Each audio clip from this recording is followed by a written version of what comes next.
দীপু, একটু মাথায় জল পড়তে দিলে হয় না?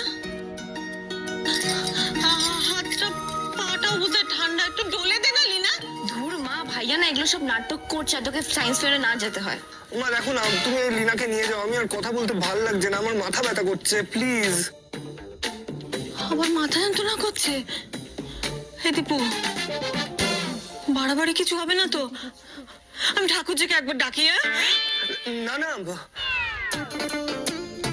পিসিমণিকে ডাকার কি দরকার আছে? আমার মাথা ব্যথা করছে বলছি, তোমরা কোথায় সেটাকে কমাবে, বাড়াবার ব্যবস্থা করছো? আচ্ছা ঠিক আছে, পিসুমণিকে ডাকছে না, কাউকে ডাকছে না, আমাকে তোমার জ্বরটা দেখতে দাও, অ্যাটলিস্ট থার্মোমিটারটা নিয়ে এসেছি আমি। উফ, বলছি তো কোনো দরকার নেই, তোমরা যাও না। ও মা, আচ্ছা ঠিক আছে ঠিক আছে, আমরা যাচ্ছি, কিন্তু তোকে এই শরীর নিয়ে কোথাও বেরোতে হবে না, দরকার নেই সায়েন্স ফেয়ারে যাওয়ার। আমি তোর বাবাকে বুঝিয়ে বলবো, খান তুই চুপচাপ শুয়ে থাকতো। হ্যাঁ মা, সেটাই ভালো, তুমি বাবাকে তাই বলো।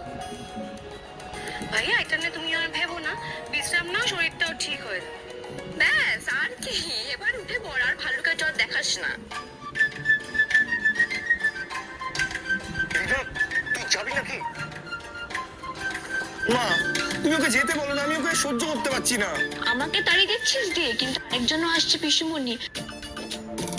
বাবা যাওয়ার আগে পিসুমণিকে বলে দিয়ে গেছে যে যদি ও নাটক করে তাহলে ওকে টেনে তুলে দিতে, আর যদি না ওঠে তাহলে জল ঢেলে দিতে।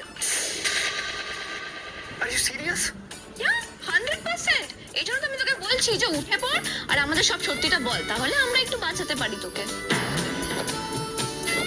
সত্যি বলছিস? তোরা আমায় হেল্প করবি?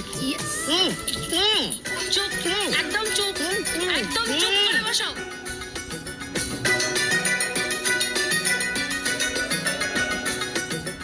দাঁড়াও দাঁড়াও দেখি, কত কত টেম্পারেচার কত?